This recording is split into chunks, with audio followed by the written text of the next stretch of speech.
Welcome to the Freethinkers Living Sober Group workshop on the Varieties of Secular Experience, navigating AA in a secular way. We're going to do this on the last Sunday of each month. We'll have a speaker or a panel of speakers for about a half an hour or so, and then open it up for participation. Can I ask someone to read a little section that Bill wrote, if I can find the darn thing? Um, Anybody want to volunteer to read for me? Just unmute and go for it. I can read it, John. All right, thank you. Um, in AA, we're supposed to be bound together in the kinship of a universal suffering. Therefore, the full liberty to practice any creed or principle or therapy should be a first consideration. Hence, let us not pressure anyone with individual or even collective views. Let us instead accord to each other the respect that is due to every human being as he tries to make his way towards the light. Let us always try to be inclusive rather than exclusive. Let us remember that each alcoholic among us is a member of AA, so long as he or she so declares. Thank you very much. I appreciate that. Um, as free thinkers, we aspire to the open-mindedness and appreciating the sharing of others, particularly those with whom we disagree. So we ask that everyone share without attempting to dissuade, argue, or disrespect anyone else or their beliefs. As a group, the freethinkers are secular. That is, we do not endorse or oppose any system of belief. We don't have a quarrel with any form of religion, but we don't do any kind of prayers during our workshops or meetings. Our only wish is to assure suffering alcoholics that they can find sobriety in AA without having to deny their own belief or take on someone else's belief. After the speaker, we'll open the sharing for about an hour. We ask that you keep your microphone muted unless it's your turn to share. Please use the raised hand function, which is under if you push on the reactions button, it should bring it up, unless you're using the old version, in which case it's under all the participants. You're welcome to ask questions of the speaker or share your own perspective and experience on the topic or topics presented. Again, remember this is being recorded, so keep anonymity in mind. We will have a timer so we can have as many people as possible. At about 3 minutes, I'll just do this. That means just start to wrap it up, please, so that other people can share. And without any further ado, it's my distinct honor and privilege to introduce our speaker today, Arlene from San Diego. And thank you for being here, Arlene. I really appreciate it. Arlene, alcoholic. Hi, Arlene. Yeah, I can't see everybody, so I'm trying to go to the speaker, but it's not putting me on. Anyway, I can't do much of anything technical. It's kind of like the only religious thing I know how to do is take up a collection. So I'm limited in so many areas. My sobriety date is on my screen there. It's May 9th, 1969, and it's my third sobriety date. I came to the meetings the first time in Houston, Texas in 1967, and I just couldn't take the God. And Houston was different than in other areas of the country, but it's one of the reasons I always give my sobriety date is because they told me if I didn't have one, if I didn't say one, I didn't have one or something like that. So, but my sobriety date has a lot of different meanings for me. Some of you heard me say before, when I was 5 years old, I saw my father kill my mother in front of our house in Portland, Oregon. And that was to affect my life in a lot of ways over the years. And it wasn't until it wasn't until I was 10 years sober that I started dealing with those memories. And I went into therapy at 10 years of sobriety, and I did therapy for 20 years. not just over that, but over all the issues that my thinking created for me. Because I can stop drinking, I can't stop thinking. And I went to my my safe this morning, and I got out my big book. I don't know if you can see, it says Works Publishing Company. And I had 3 different books with Works Publishing Company on them that I found in bookstores over the years. And I donated one for a club, raise money for a club anyway. And this is my 12 and 12. You can't hardly tell it's a 12 and 12, but it was brand new when I stole it. Now, when I say I stole it, I like to embellish. Now, I learned that word from one of the women I sponsored. She said, I never lie, but I do embellish. And the way I got this book is I was going to a book study and it wasn't getting any support. And we had all these books and we were going to donate them to other meetings. So they said, well, if any of you want one of them, go ahead and take it. So that's how I actually got this book. But I like saying I stole it. It's kind of like so many things that I used to say. Now I'm 83 years old, but that happened sometime in May. So probably by next month, I'll start telling people I'm 84. Now, I don't know why I do this other than I can stop drinking, I can't stop thinking, and more is always important. More was my big thinking. And, but over the years, I've looked up different words, and a couple words have been coming up in some of the meetings I've been going to. And one of them in particular was the word spiritual. And so I looked it up in the dictionary, and I like what I've written here. And I've written, about 6, 7 words here that are important to my sobriety. And spiritual in my dictionary was pertaining to the immaterial nature of the soul, or from Latin to breathe or breath.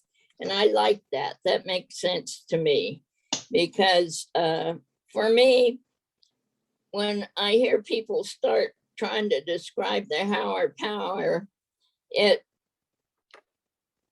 kind of amazes me how long it took me to figure out what my higher power was, because it was right in front of me, and that's sobriety. So when I read the book, any of the books, when I read the steps, wherever the word God is, I just put in the word sobriety, and it makes sense to me. And I'll just read the 3rd step, because anyway, made a decision to turn our will and our lives over to the care of sobriety as I understood sobriety. Now that makes sense to me. I don't know if it makes sense to anybody else, but it made sense to me. But when I came in the 3rd time, I was fortunate enough that Jimmy Burwell was in my home group. Now, I didn't know who Jimmy was, other than I knew him from the meetings, and I was comfortable with his shares, because he usually just shared about where he was and what was going on. If I had a flat tire, I didn't drink, that kind of stuff that helped me get through the next flat tire I had. But one night I was at the meeting, and Jimmy was there, and some woman got called on, and she shared about Jesus Christ was saving her and got her sober and blah, blah, blah, and how important that was to her program and her sobriety. Well, they made the mistake of calling on me afterwards. And I informed them that I thought the Christians ought to be fed to the lions, and they were fucking overdue. And So Jimmy, I guess he kind of liked me because he came up to me as I was leaving the meeting and he just said, Arlene, why don't you look up the word God in the dictionary and see what it means to you? I did not know who Jimmy was. Like I said, other than he was a member of my group, it was not until months later, or maybe even years later, that I found out who he was.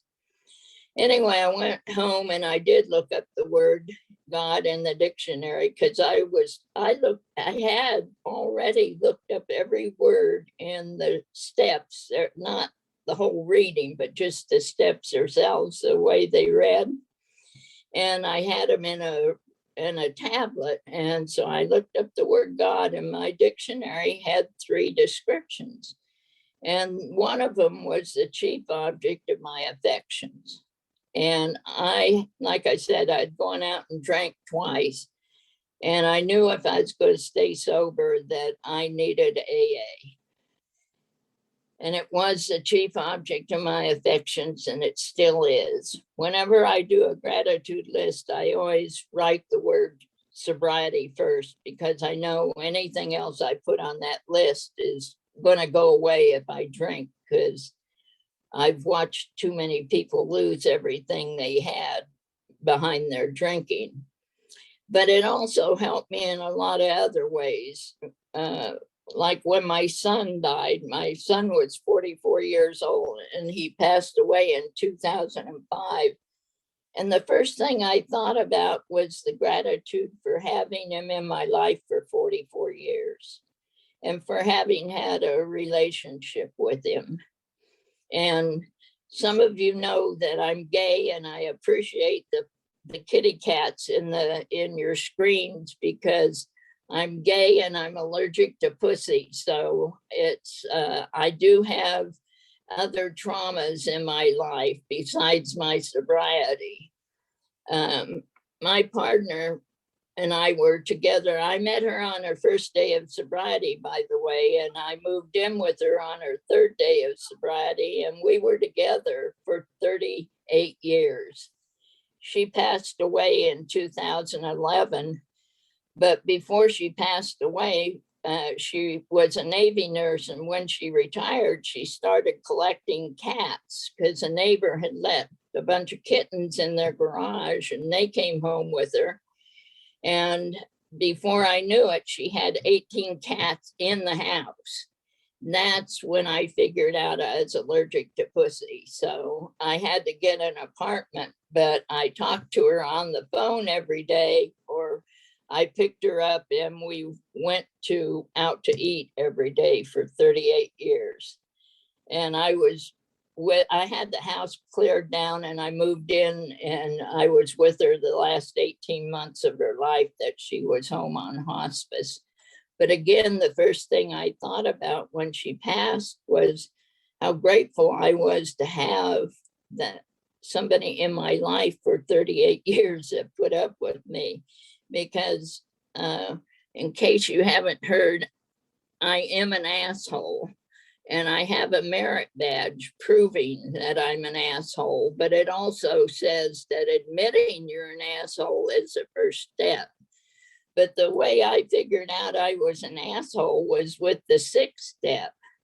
And when I started to look at my defects of character, I didn't start on my own. People were kind of pointing them out to me because I've done some, I guess, different things in AA than a lot of people have done.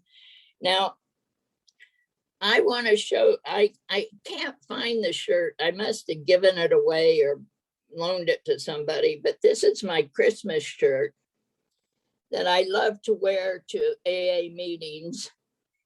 And it has a picture of the manger, but its caption is, "It's a girl." And that really pisses off Christians. Anyway, I've always rubbed people the wrong way. The day before my 10th AA birthday, I was out fishing and I slipped on an embankment and lost my right foot. I ended up in the hospital, and the bones came out of both sides of my right ankle and tore my foot off. And they said now, again, I may be embellishing, but it's what I remembered. Somebody said I was 11 hours in surgery. I don't know that they do 11 hours of surgery. I do know that the doctor that put my foot back on said he hoped he never saw another one like it. And so trauma, I've been at these meetings where the word trauma has come up a lot, and there's trauma. The biggest trauma was getting sober. I was 26 the first time I came, and there were, it was everybody else's fault. It wasn't my fault.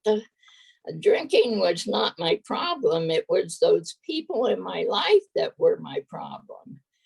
And my drinking did help alleviate some of that. My first husband, I just did a 6,000-mile trip. Now I jump all over the place because I don't have a canned speech, partly because I'm 83, almost 84 years old.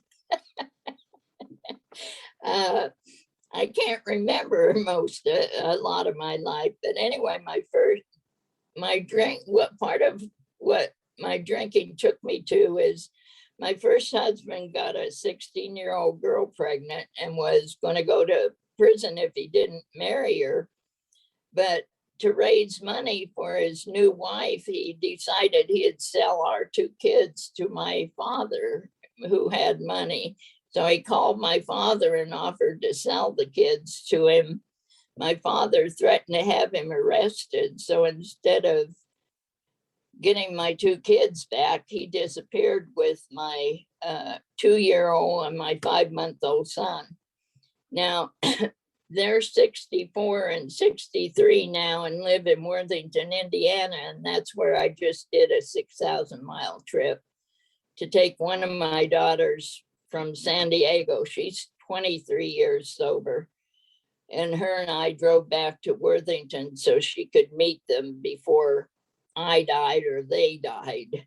And but it was so hot driving out to Indiana in the desert, I decided to go north coming back. So we ended up doing Custer State Park, Mount Rushmore, the Indian, I can't remember, they're making a mountain out of an Indian or something next to it, not too far from Mount Rushmore, Yellowstone Park.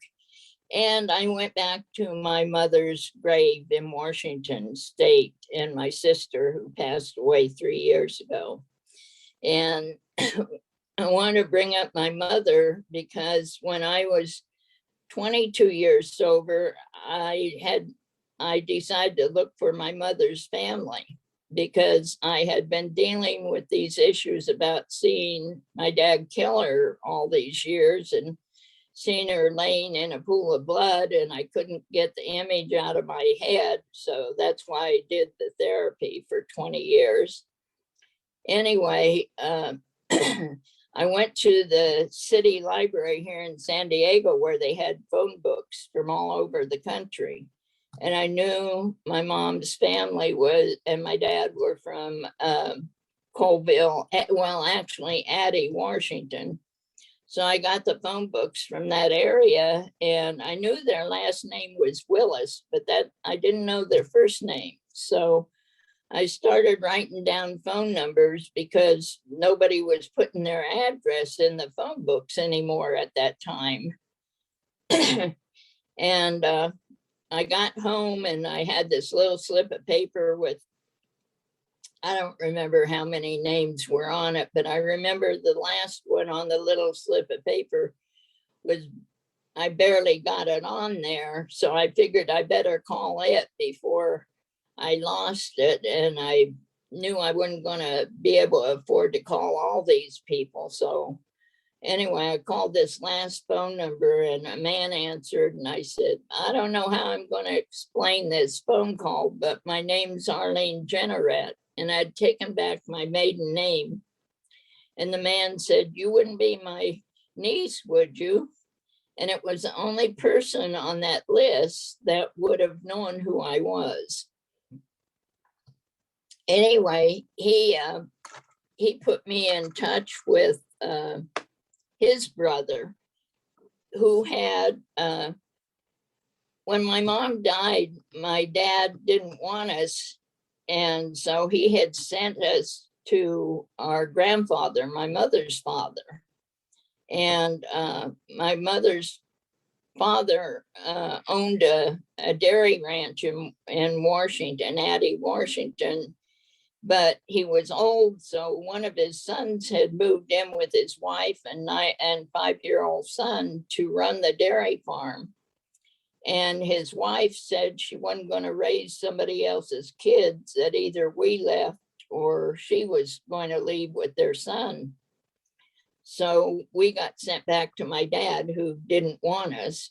And anyway, this was the uncle that my other uncle gave me the phone number to. And I called him because this first uncle had told me that the second one had saved a newspaper from the night that my mother was killed.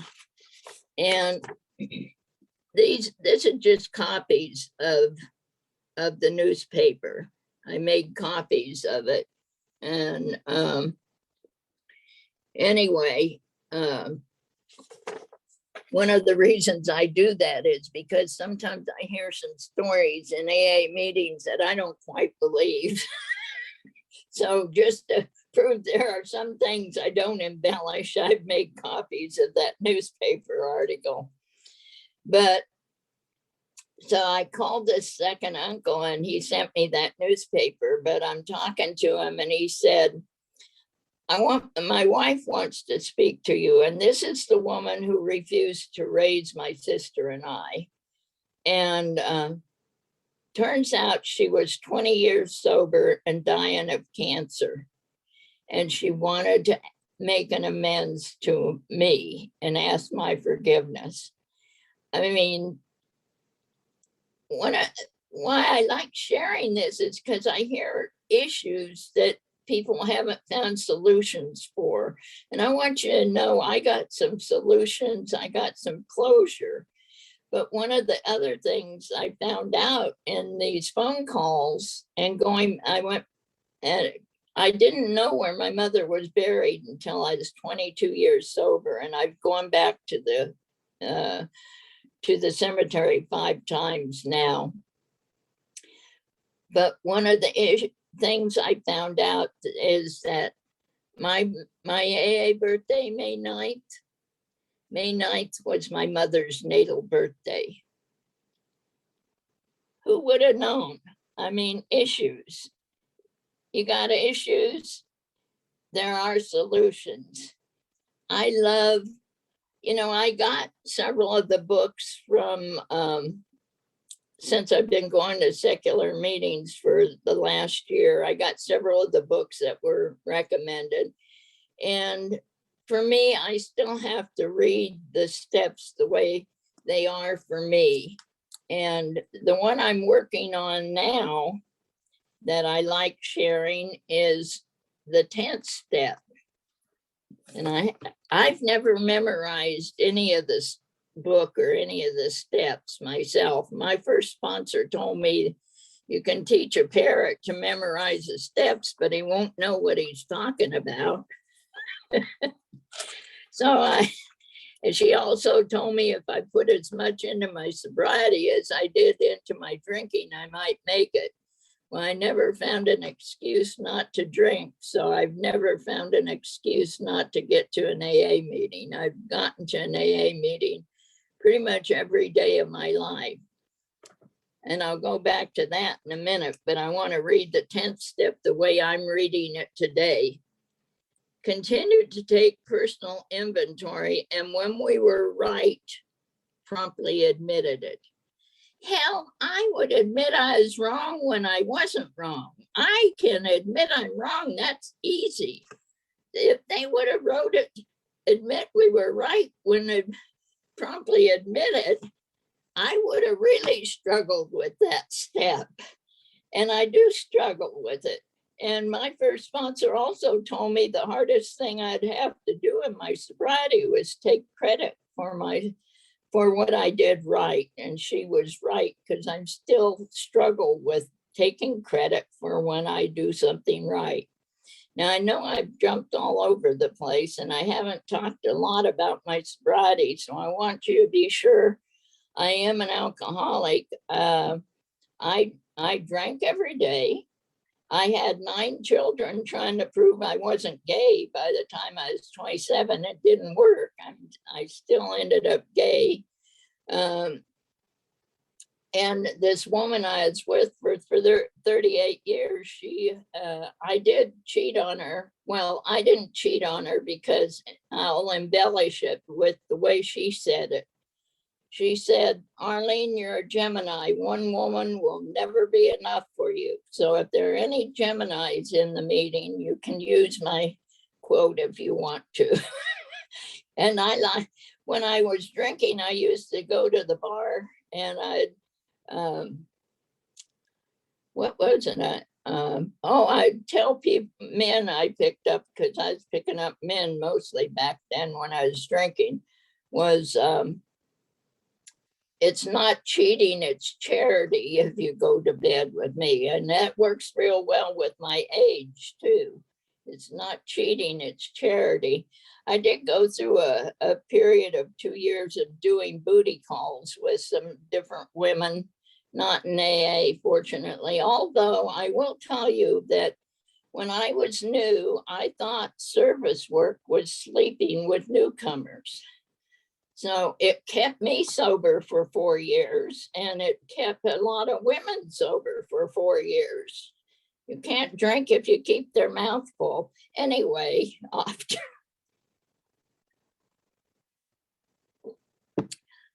And that is kind of like how I try to explain the sobriety to people who are struggling. If you're having a hard time with sobriety, that remember this, that sobriety is just like sex, S-E-X, E-X, not sex, not the 6th step, sex. Sobriety is just like sex. It has to get hard to get good. If your sobriety doesn't go through ups and downs, you're not doing it right. Anyway, where are we? To me, the step that most people miss, and I think has a great deal to do with why I'm still sober, is the 2nd step. Because I was told it was the spiritual principle was open-mindedness. Well, I was open-minded about other people. Problem was, I wasn't open-minded about me. I didn't know how to be open-minded about me. That's where AA came in. But AA steps taught me a lot of different things. One is like,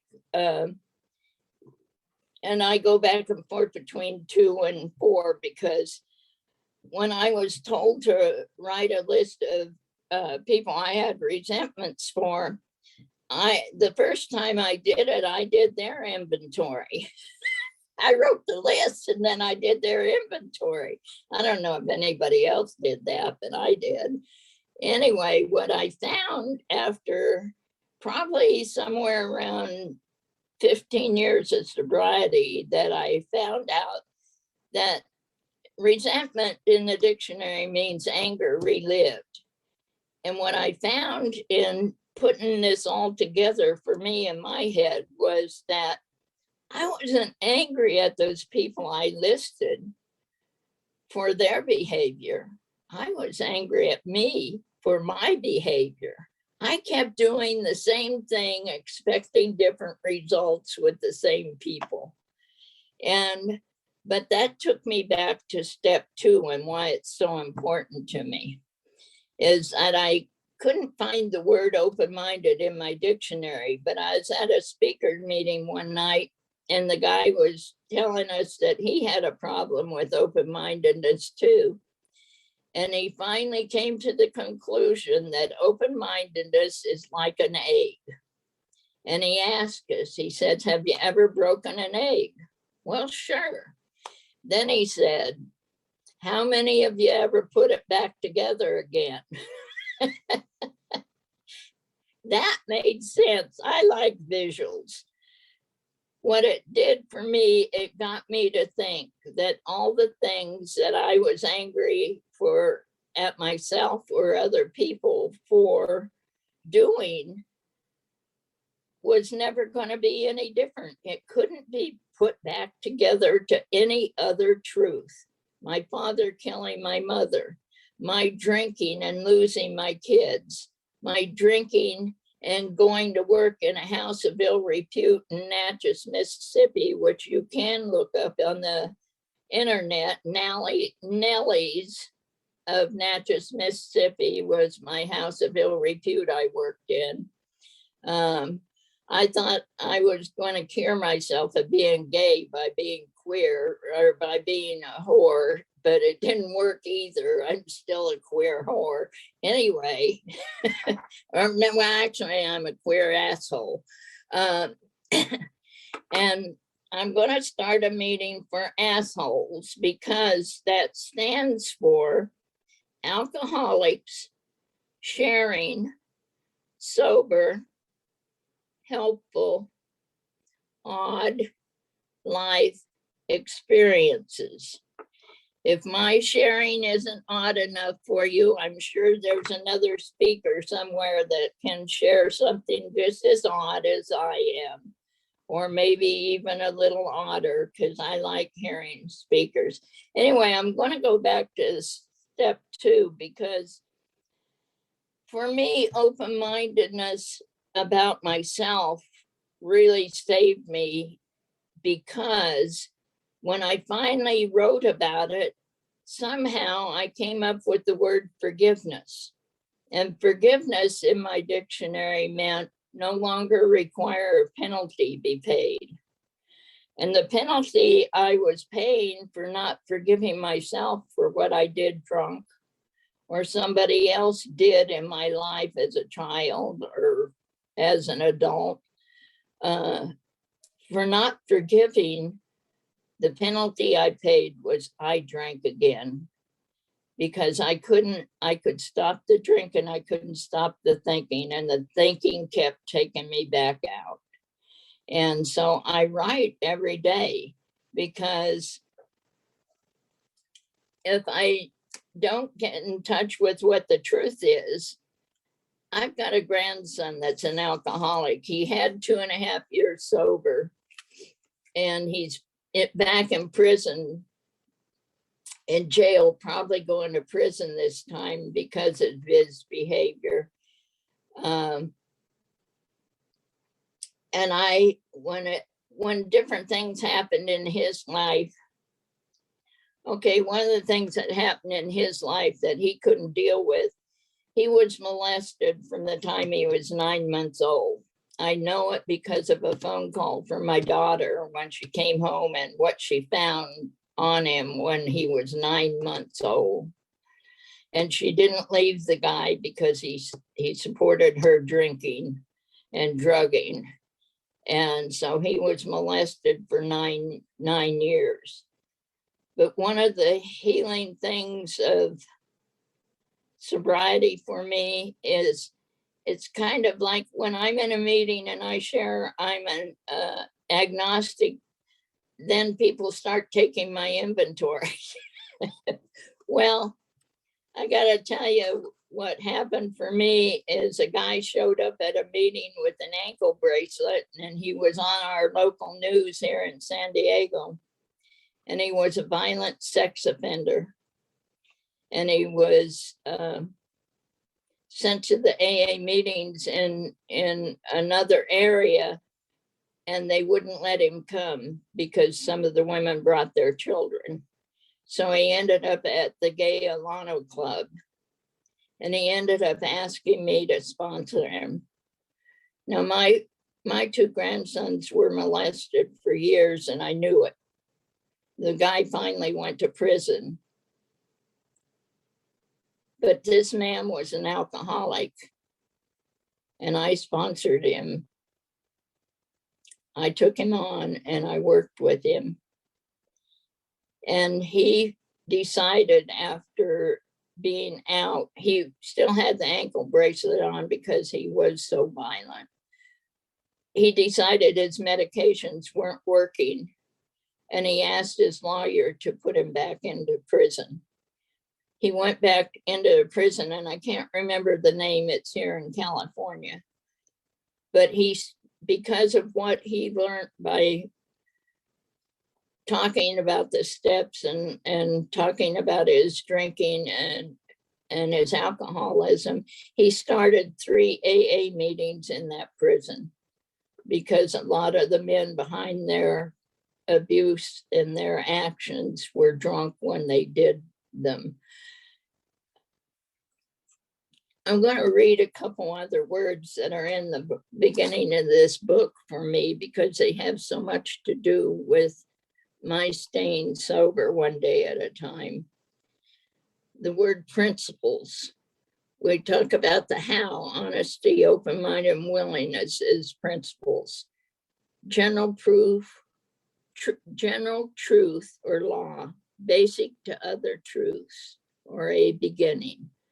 So when I don't know where I'm at step 1. I'm not being honest about my thinking. And for me, I had to interpret the words prayer and meditation to work for me. And prayer is simply what I think, because what I think sets me up to what I say.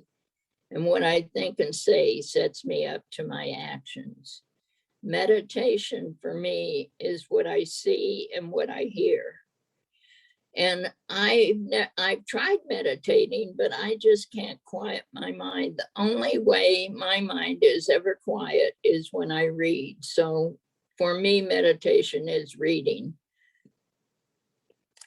The word tradition, a custom transmitted from generation to generation. It comes from Latin, to dare to give across. Isn't that what we do? Practice, one of my favorite. Practice, to make use of habitually, often, to apply in action, to do repeatedly, to acquire a skill. Not drinking one day at a time is the action that I had to take to change my thinking. Those are kind of the basic words of my way of staying sober today.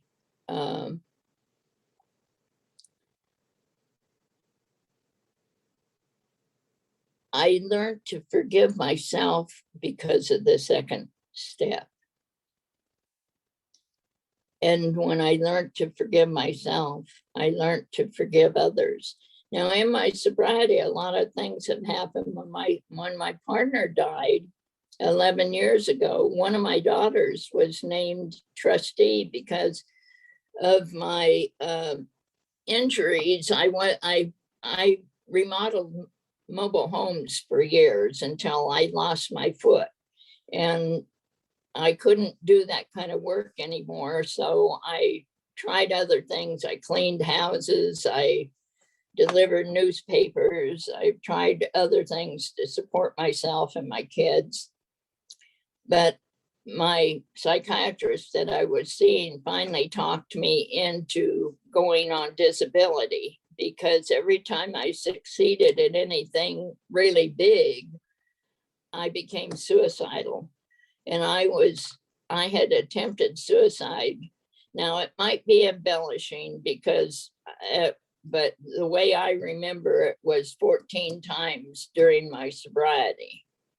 But I'm not sure. All I know is that I attempted suicide many times while I was drinking. And it became part of my inventory. And what came out of writing about suicide for me was, I'd rather die than me change. I wanted everybody else to change. But it wasn't until I changed and got sober and quit drinking that my thinking was able to change. And it didn't happen with one look at one thing. It happened looking over and over and over again, practicing, acquiring a skill of not hating myself, not distrusting myself. When I quit distrusting myself, I started trusting other people. And it's a process, and it's not a process. That's another word I've used at different times. A process is not one action. It's over and over for me anyway. My mind is starting to wander. And I think I've told you enough about myself, and hopefully I've said something that has helped you feel better about yourself, because there is a book that Dr. Bob used before they wrote the big book of Alcoholics Anonymous. And somebody asked me the other night after a meeting, was there anything that Jimmy Burwell read that I would suggest, because I like Jimmy. And this is probably going to shock some people, but the fact was, I think it comes from the fact that Dr. Bob used this book with his babies, and it did influence a lot of people. And if you read AA Comes of Age, Bill admits in there that Dr. Bob had more success with drunks than Bill was having. And I think it had something to do with this book. And there's a couple things in it that I really like before I tell you what the book is. Anyway, one of the things he says in there is that talent is developed in solitude and character is developed in the mainstream of life. And another thing he says in there is, you don't help a man become a better man by telling him what's wrong with him, but by telling him what's right with him. And I've tried that. I've used that with people like Doug Badger, the sex offender that I sponsored. And I won't go into it. There's a story about his change that is really amazing to me, but I want to give people some chance to share. Maybe I'll share it another time. And he also says in there that our character changes by the people we associate with. And isn't that Alcoholics Anonymous in action? We associate through our meetings with people that are staying sober one day at a time, no matter what. But this man he wrote in the 1800s, and if you read him, you can see where Bill stole phrases from him. But you can also see where Fox, Sermon on the Mount, stole phrases from him. And he's not very popular, but these other people are. But the book is The Greatest Thing in the World by Henry Drummond. This is my small copy. And he not only studied to be a minister, he studied nature. So he compared the Bible and character to nature and how we grow. So I've gotten stuff from it. Other people, some people like it, some people don't.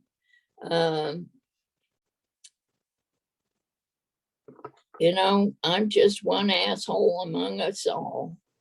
And I hope there may be one or two of you there who relate to my sixth step. I don't call them defects of character. I call them defenses of character. And I thought my humor was my defect when I got here. It took some writing to figure out it was the way I used my humor when I was drinking that was the defect. Hopefully it's not a defect anymore. Thank you. All right. Thank you so much, Arlene. I really appreciate it. Great, great stuff. We're going to open up the room for sharing. Try and use the raised hand function if you would, please. And then I'll call on people in order. You can ask questions of Arlene if you like, or you can make statements. I'd like to keep it to 3 or 4 minutes, and at 3 minutes, I'll let you know where you are with the time if you get there. I just wanted to mention that I posted a bunch of stuff in the chat. You can copy the stuff that's in the chat by clicking on file and then downloading it. So if you want to keep all that different information, it's available. And the next one that we're going to do next month, we'll have 3 relatively new, about a year or so, sober people talking about getting sober in secular AA or coming back to AA and getting with secular AA, that kind of thing. And if that applies to you, I hope you'll show up and share with us your experience as well. And without saying anything more than that, the chat is open, by the way, now. So if you want to send chats, you're welcome to. And Janice, would you like to start us off? I'd be happy to. I'm Janice. Oh, Arlene, that was great. I got sober in San Antonio, Texas, which is Southern Baptist country, and it was interesting. But I did it through traditional AA because that's what there was. And it kept me sober for the 15 years before I found secular AA. And I will not bash the big book because there's still things in there that I find amazingly true. And most of the problem I have with the other versions of doing the steps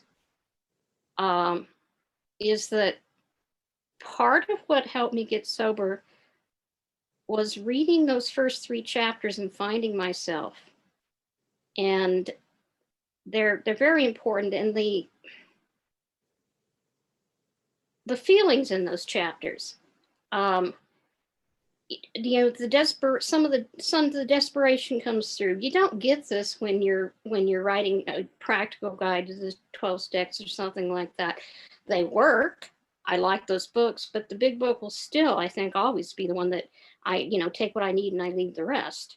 But what you said about you don't like defects, it was kind of funny because we were doing step 6 in a traditional meeting Friday night, and I'm their token atheist. The other one left. I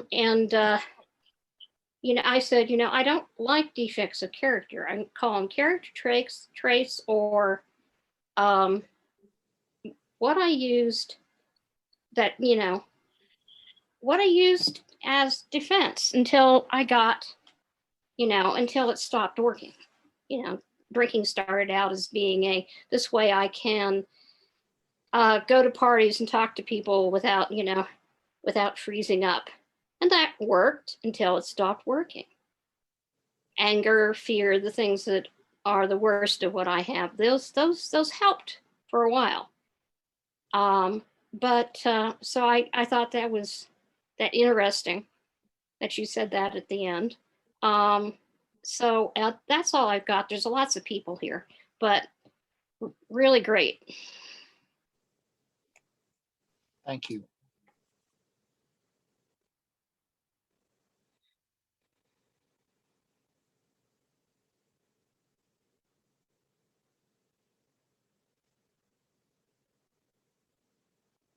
You're muted, John. Campbell, would you like to share? Yes, thank you. I'm Campbell. I'm an alcoholic. I heard Arlene last night and enjoyed her thoroughly. Um, you know, being a Gemini gay man, I can understand this, and I will agree that embellished watermelon tastes better. And had I lost a foot, they'd probably put it back in my mouth. But anyway, it was a wonderful share. You said you weren't cheating. It was charity. Unfortunately, with me and at my age, charity begins at home. But thank you for the lead, and your exploration in the dictionary is most helpful. I mean, I've always sort of despised the term spiritual as airy-fairy and stuff like that.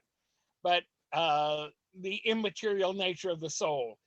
Not believing in God doesn't mean that I don't believe in a soul. And I think we all have one, and there's no doubt about it. Your idea that the anger and the resentment was to yourself and how you behaved, and I can understand that too. Yeah, and I've heard somewhere where they, instead of character defects, they say character defaults. And I like that, but your defenses, our defaults are our defenses that we thought worked. So that's it. And yada, yada. Thank you. I will try to find the greatest thing in the world. Thanks, And I'm Campbell. not yet. Brian.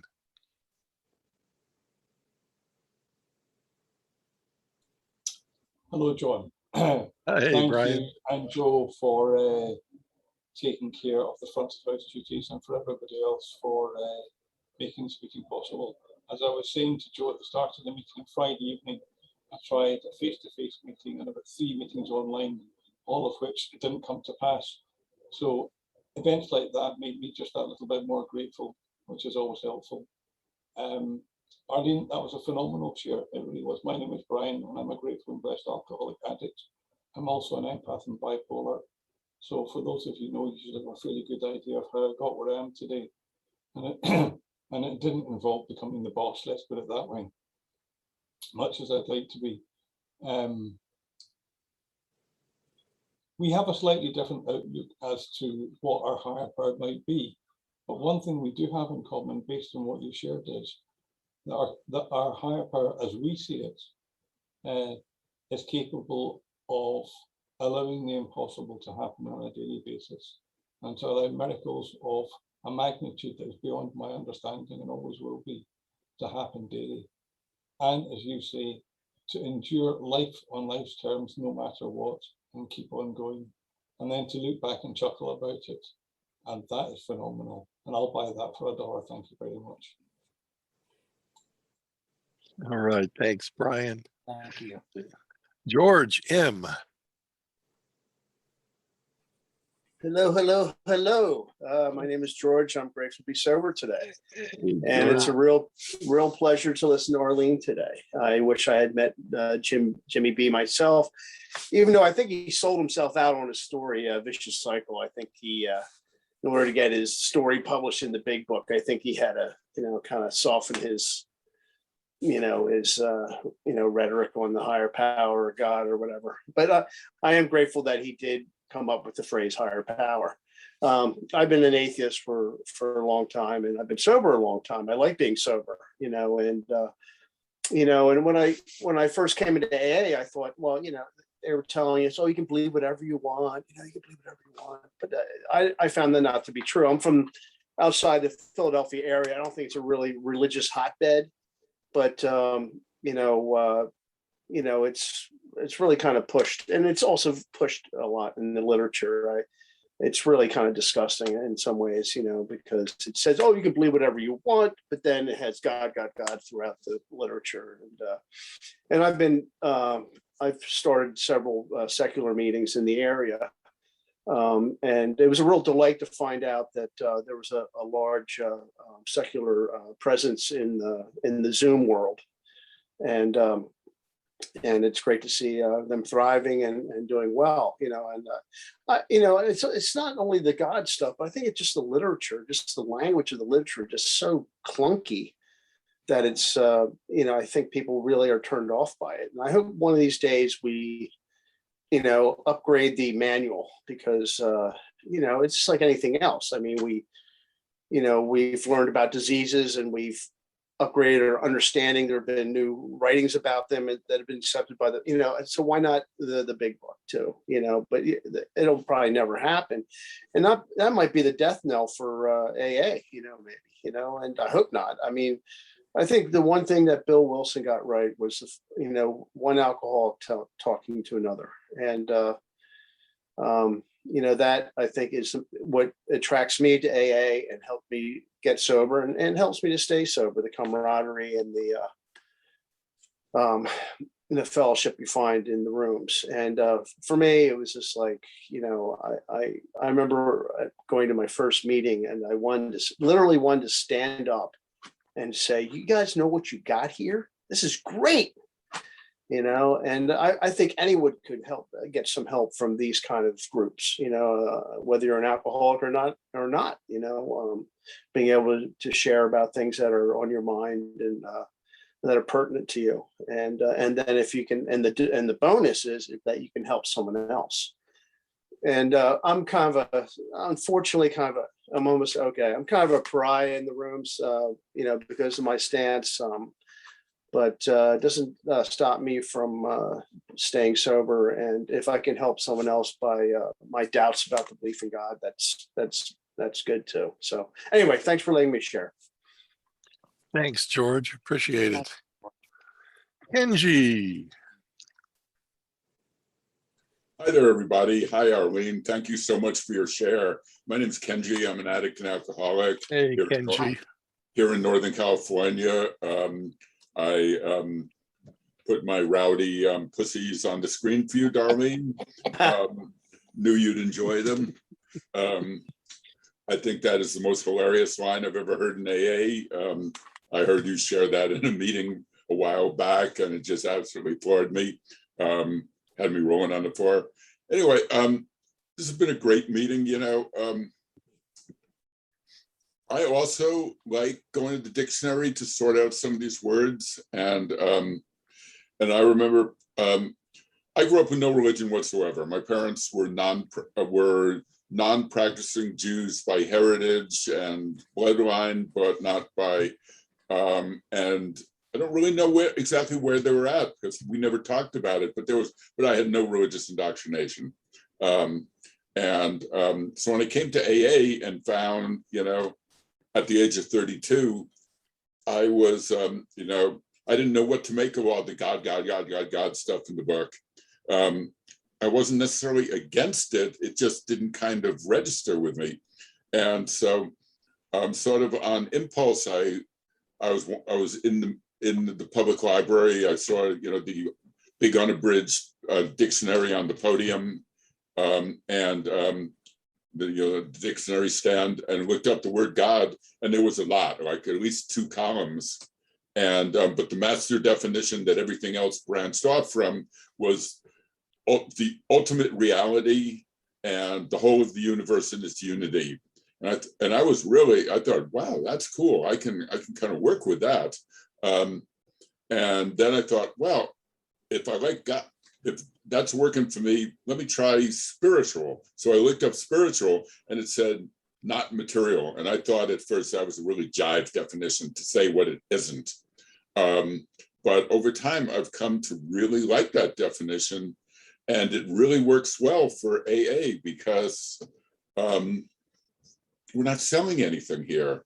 I mean, for a long time, I was expecting at a certain point, I would be told that this is the introductory level of AA, and there's actually an advanced level, and in the next room, and that's where the closers would be that were selling the seminars and the DVD sets, and where they'd really, where the arm twisting would really happen, where they'd they'd say, okay, this is really a religion, and this is where we were kind of talking, generically, but the real thing is this. And oddly, that's never happened. I remember early on saying to somebody with time that I was sure that people, when people were sort of talking generically in God, but they meant something much more specific, and they were talking in code. And this guy said, well, when you hear that, why don't you go up to them after the meeting and ask them to tell you more specifically what they mean by when they say God.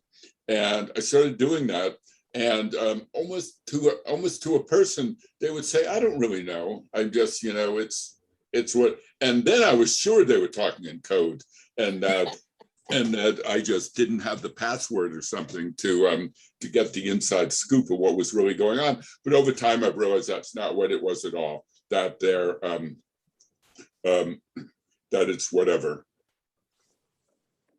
I remember being blown away by. I remember reading an article that Jimmy Burwell wrote for the. Okay, got you, John. For the San Diego Intergroup newsletter, I believe, where he said that that his spiritual awakening was to say, "Who am I to believe what? Who am I to say what other people should believe?" And that's been really helpful to me. Thanks. Thanks a lot, Kenji. John Clavin. Hi, John Alcoholic. Hey, John. Thanks, Arlene. I've heard you speak a couple of times. I'm with you here in Southern California, where we have really cool meetings like Architects of Adversity. And that phrase always hit me like, wow, that is the coolest name I've ever heard for a meeting. And it's, to me, it means that we approach the program and we just interpret it in a way that works for us. And for me, I saw people coming into the program, and the common denominator was that they were taking the action. At least this was back in the 70s and the early 80s when I got sober. And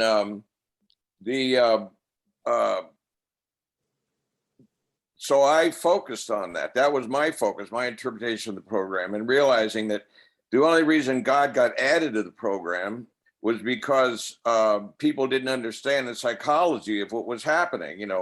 Identifying with stories, making amends, and doing an inventory, making amends, and helping others. To me, was a psychological exercise, and so that was my focus. In fact, more specifically, a power greater than myself was a situation greater than my ego, because the steps pared down my ego. And, I even have to agree with the old AA saying that the ego must be smashed. And that's what happened to me. Anyway, that's enough for me. Thanks. All right. Thanks, John. Jeb? Thanks, John. Thanks so much. My name is Jeb, and I'm a grateful recovered addict alcoholic. Hey, Jeb. And my word, I wouldn't have missed today for anything. It's so wonderful hearing someone with long-term sobriety and such a wonderful, diverse, and exciting life. Well, what I really enjoy, many of the things, was the use of the dictionary. Because that's exactly what I heard when I first came to AA, is don't read that book without a dictionary.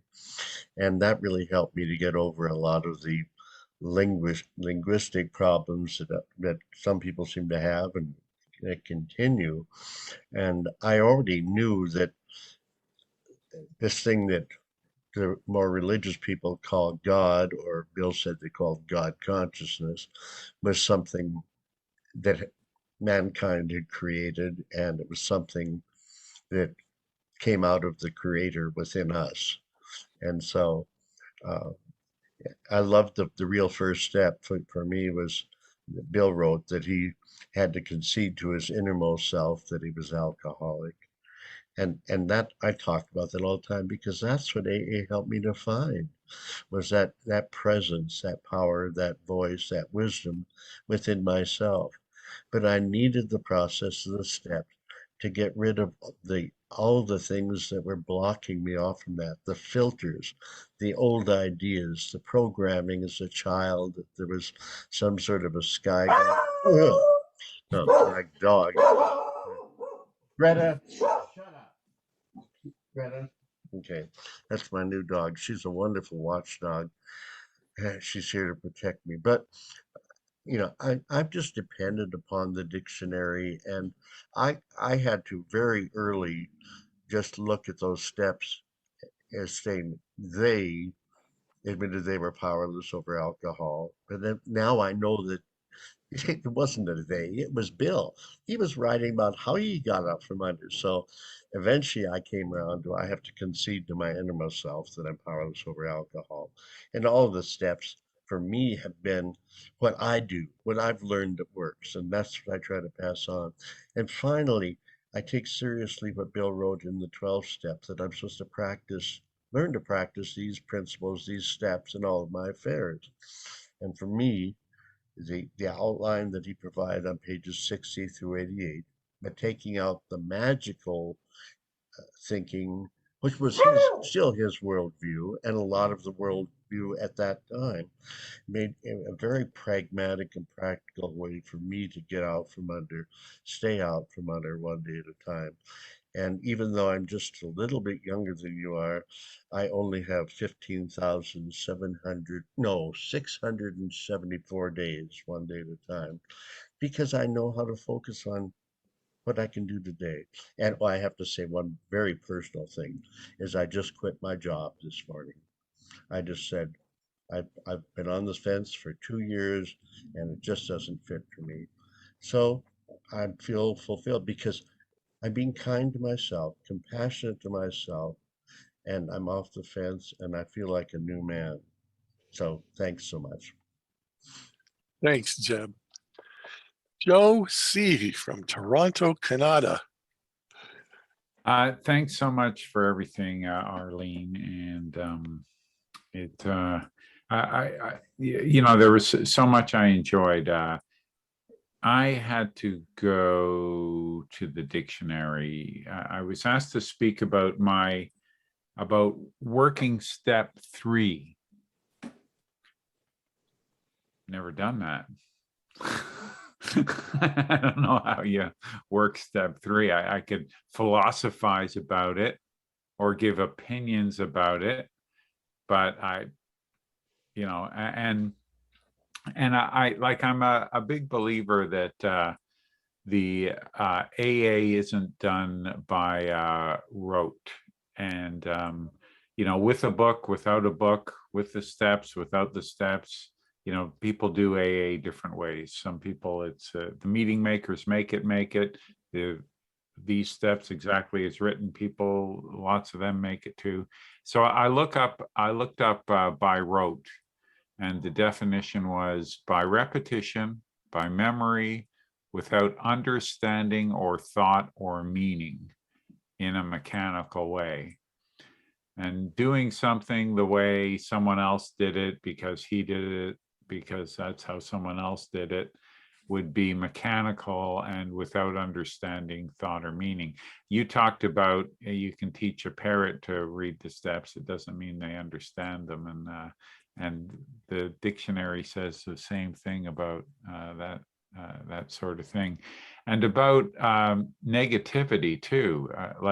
I've just been reading recently that for the brain to work optimally, we have to have 3 times as much positivity as negativity. And it's natural to be negative. Like if I'd written a process for getting sober, I probably would have focused on the negative too. I think that's the natural human state.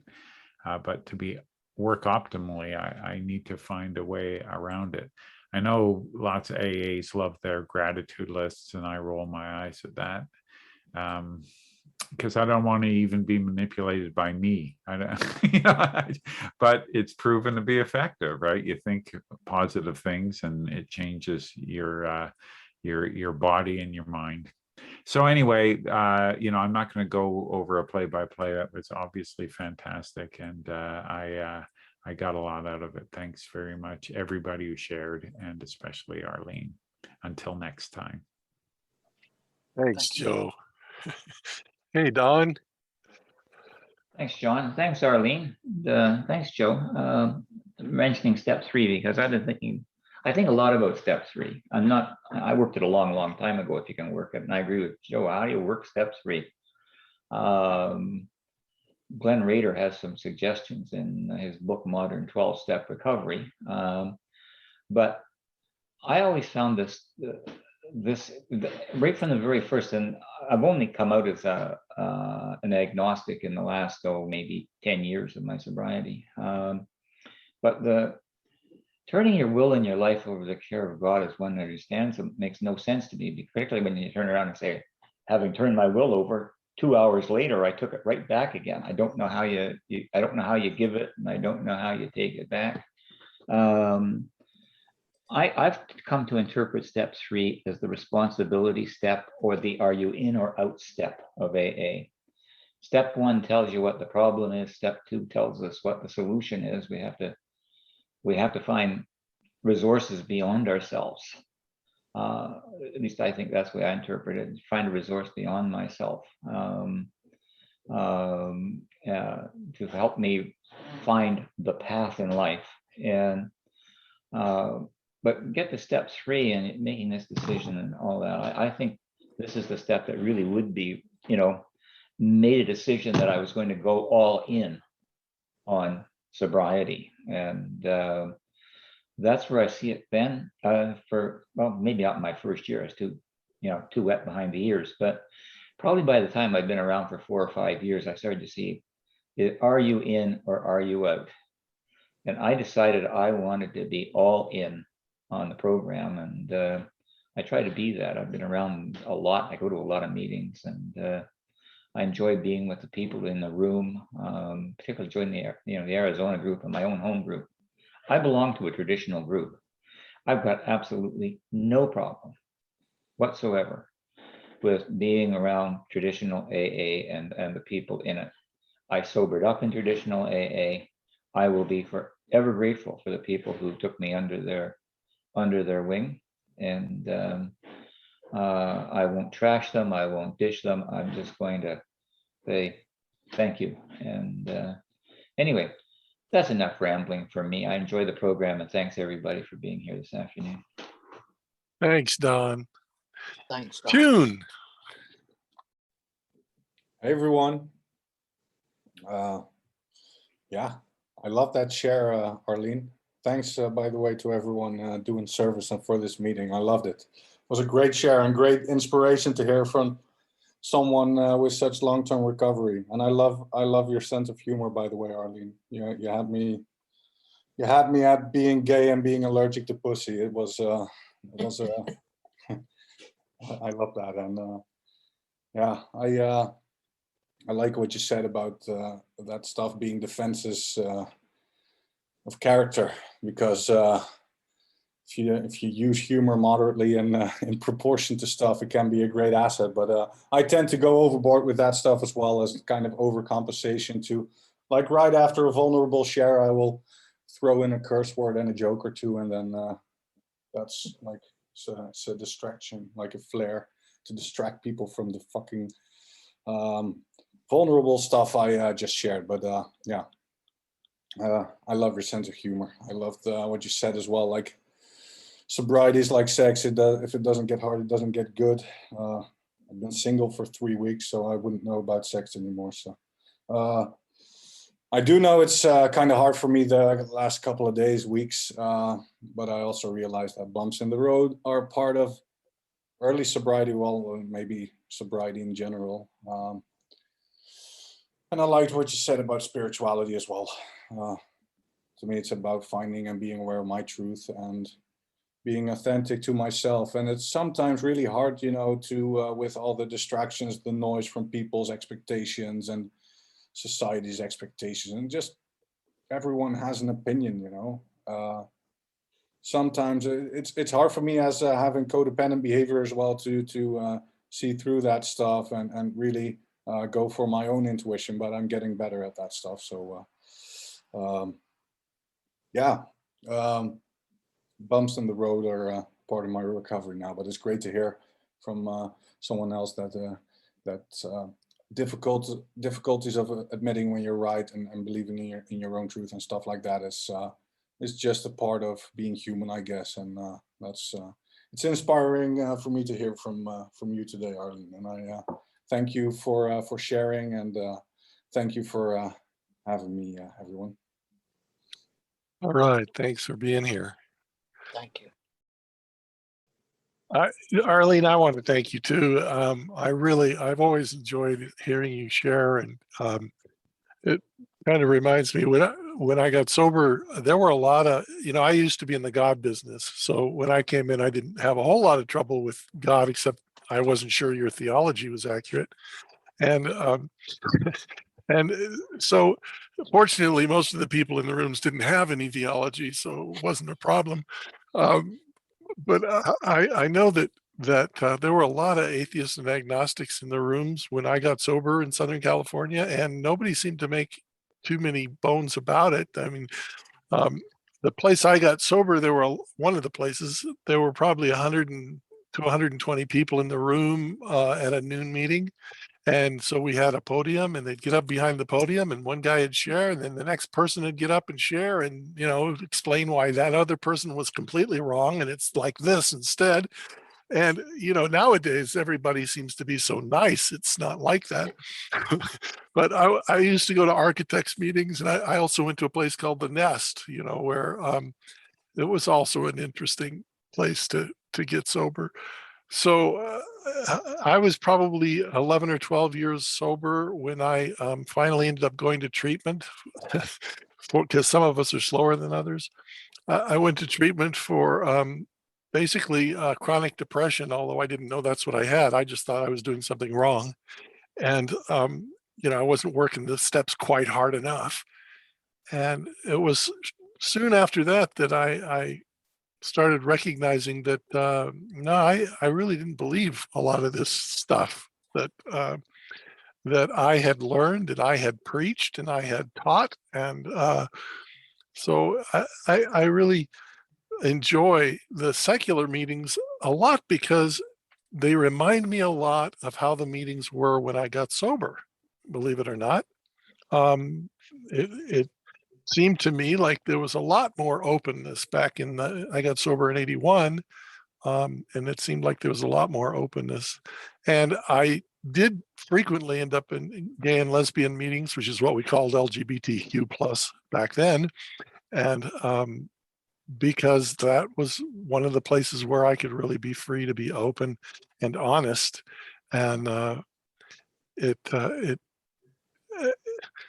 there used to be a lot of arguments about whether or not there should be gay and lesbian meetings as a specialty meeting. I don't know if you remember that, Arlene, but I do. And it reminds me of how a lot of people are now saying, well, there shouldn't be any secular meetings. AA is secular. What's the problem? Anyway, I really enjoyed your share, Arlene. Thank you for coming and being with us. I'm waiting for a hand to go up because you guys don't want to hear me keep talking, believe me. Temple. Hey, everybody. Good afternoon, Temple Alcoholic. Thank you, Arlene, so much. Really appreciated hearing you. And inspirational comes to mind. Just, wow. Thank you so much. And it brought me back to working with my sponsor. And the first time I went through the steps and some of the struggles I had. He's religious, he goes to church, he's Catholic. One of the people you want to see burned probably, but at any rate, he's a wonderful guy. And he took me on, and I told him straight up, I'm like, I'm not into this God thing. And so it was a stretch for both of us, and it worked out brilliantly. And the reason I raised my hand is this conversation about step 3. I had an issue with it, right? Like, I don't know about this God business. Like, why am I turning this will thing over to this sky daddy? Like, what is this all about? I don't get it, right? And he said to me, it's a decision. You're making a decision to do something. And effectively, you're making a commitment to yourself to make this decision. Like, you don't have to do it right now, but you are going to need to make this decision coming up in order to get to the 12th step. And maybe you finally get to that decision at the 12th step. As I've been working with sponsees since I went through the steps, I discovered the Joe McHugh book. So Joe, as in Joe and Charlie, carry this message. And in there, he has this list. And on one side, it says, what is it? Characteristics of self-will, and then characteristics of God's will. So if I take out the word God and just say, you know, characteristics of being a good human, that's what I use with my sponsees now to relate what this will thing is all about. So if I'm selfish and I got my head up my ass and I'm being a jerk, that's self-will. It's me, I. However, if I go to this other list and it's all of these characteristics, which, you know, if I practiced all of them, I'd be some sort of benevolent, altruistic, robe-wearing sky daddy myself. I can't achieve any of this shit. But if I try, I become a better human. And I think that's what the program's all about. So I use I have those lists posted on my desk, and I look at them in relationship to my own step 10, like what mistakes did I make today and where do I need improvement? And the list is right there. So that's my little piece on step 3 is those two lists: self-will versus like selfish will, being a jerk, or trying to be a good human. That's my piece. Thanks, everybody. Great meeting. Thanks, Temple. Thanks, Temple. Brian. Thank you for letting me in again. I would like to share a little bit about the big book. On page 133 of the big book, there's a reading called the Tolerance Reading. And it mentions that if you've got issues outside of your alcoholism and when obviously you're ready to deal with them, they strongly suggest, whoever wrote that passage strongly suggests that you reach for help for that, because for whatever those issues are, because that will mean that maintaining your sobriety will be that much easier. And I am a Catholic. However, I absolutely detest dogma with a red hot passion. And I fucking hate dominance hierarchies, which means being a member of an organization like that is very difficult for me. But I've come to realize that the God of my understanding is a mystery which cannot be put into words, or who cannot be put into words. So that therefore lets me off the hook with a lot of things. I can then cherry pick what I need to keep me going. And I've become a sort of a magpie in recovery, if you like. And part of the magpie aspect of it is coming here. And when some spiritual writer talks about, when somebody says that they get something, what they mean is that their talon or their claws have got hold of it. And that may be a seed, for example. And as the bird flies around, it distributes the seed where it goes unwittingly. And that's quite a nice metaphor for me. Thank you. All right, thanks. Tim? I'm Tim. I'd really like to thank Arlene for this wonderful talk today. I kind of had a question.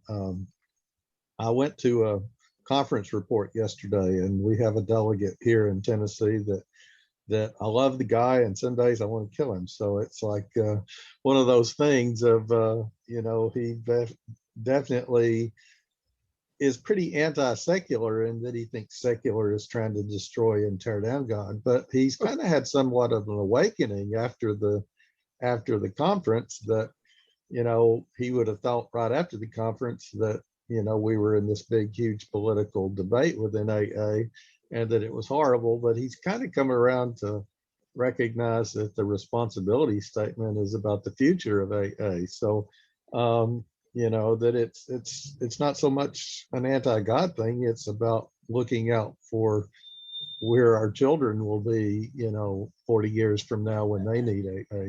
So I was wondering, do you run into that discord, Arlene, and how do you avoid that discordant friction that sometimes occurs between the secular people and the people that are so much big book thumping God, and anything secular is bad?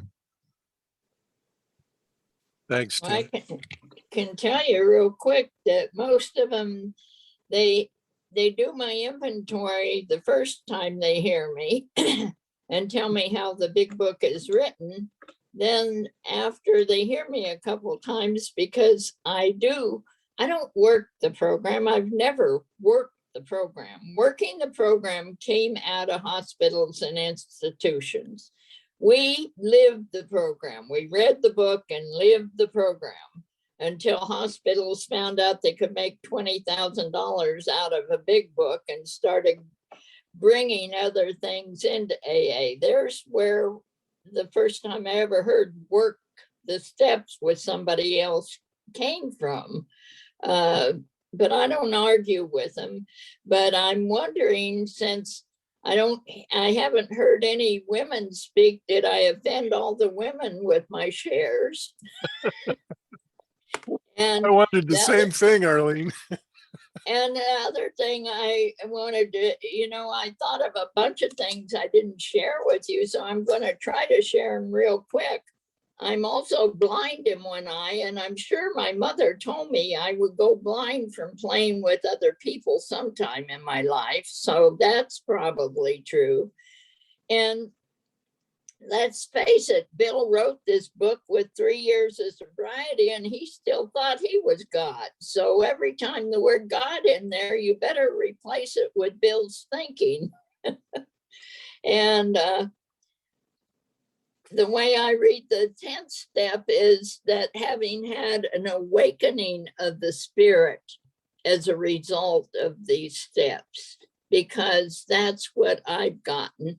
But if any of you have read the newest book out, it gives some quotes from Bill over the years at the conferences. And he warns us about not being willing to change in one of the conference shares that he did. So again, if I offended any of the women, or they just want to sleep with me and put their phone numbers in there, I do like to travel. And it's not cheating, it's charity at my age. I'm 84 almost. That's great. Thanks, Arlene. And I see Randy was there before me, and I want to hear him. Where is Randy? Well, he's next to me on my screen. Which Randy? Randy you talking about? There he is. Which one? The one that looks like Santa Claus. Me? Well, I don't know if the other Randy looks like me. You talking about, Arlene? Oh, you both look like Santa Claus. The one on the iPad, he'd been Okay, trying to Randy, get, iPad. Okay, let him go. I'll talk. I'm Randy, alcoholic. Hey, Randy. Thank you, Arlene. That was great. I think I've seen a recording of your story before, and I loved it then and I love it now. I also don't want to totally trash the big book. I think there's some pure poetry in there, and some writing that does reflect what happens inside of us, the feelings more than just the facts of alcoholism, and knowing what it's like to see that your life is about to end at your own hand. Drinking yourself to death is not something that I thought of as the way my life would end, but it almost did. And I think John helped start the secular meeting in Cottonwood about 4 months or just a few months before I showed up in Cottonwood the first time, thinking that I was going to have to leave AA because of the religiosity of it. And AA saved my life once again by focusing on the secular or not focusing on the religious. And when I hear someone speak, I'm not sure who it was, perhaps Kenji, about growing up with no religion, that's like listening to someone from Mars. I grew up Southern Baptist in North Carolina, and it was as much a part of life as breathing air. And it's taken an awful lot of work to look back at that and not try to say my parents were insane and all these people were insane. That's where they were then, but I don't have to continue my life believing that. So I am thankful for my willingness to change.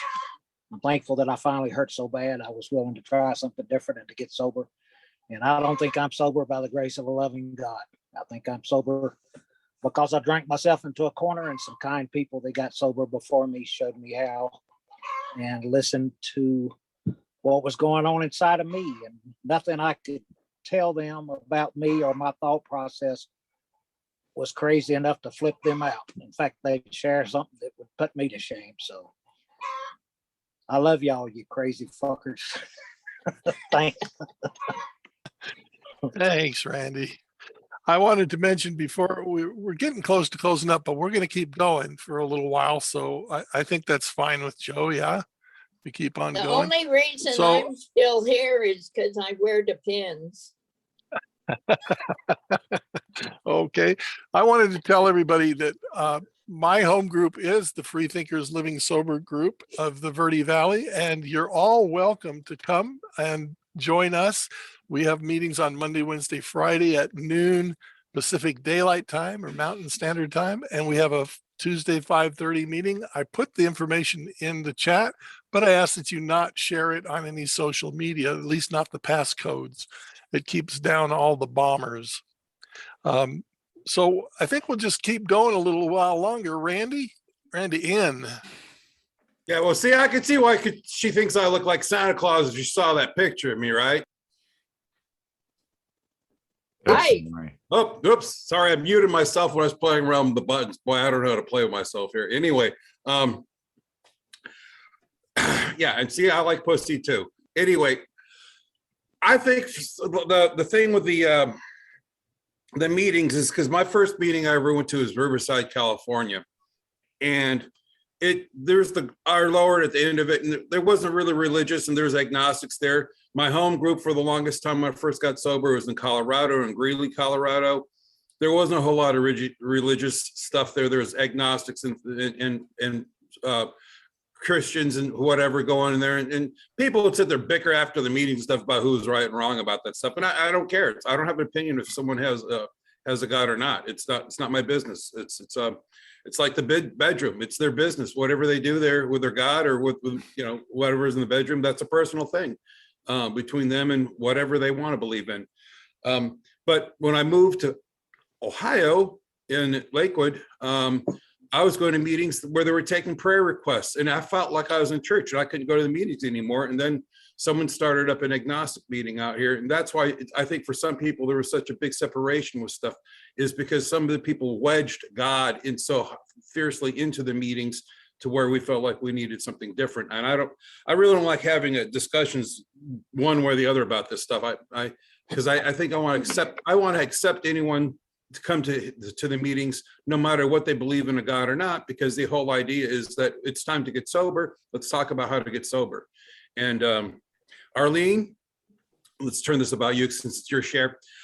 I love your share. Heard you yesterday. You're awesome. I would love to be your neighbor and hang out with you and drink some coffee and just BS with you for a long time. We had lots of fun making fun of people walking in the street or whatever. If you're ever out in this area, we'll go cruising and just have a lot of fun. Or if I'm in your area, I'll give you a call.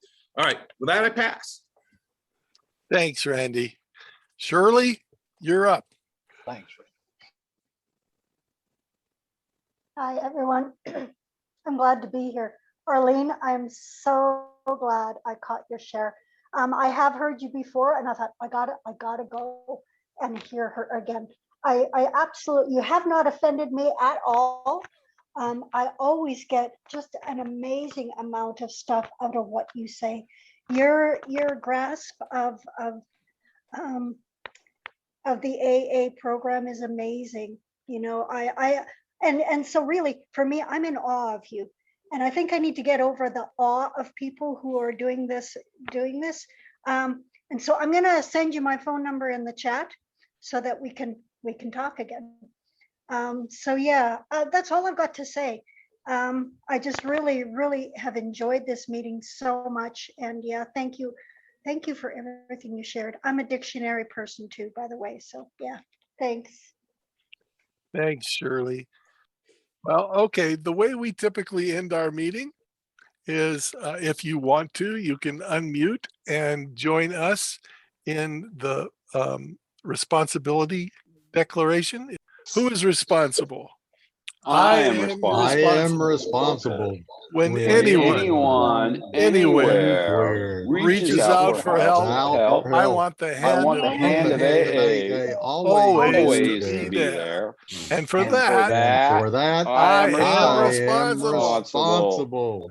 Again, I invite you all to come to our Freethinkers Living Sober Group meetings anytime.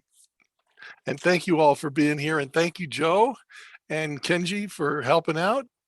And we'll talk to you again in a month, Thank hopefully. you, John.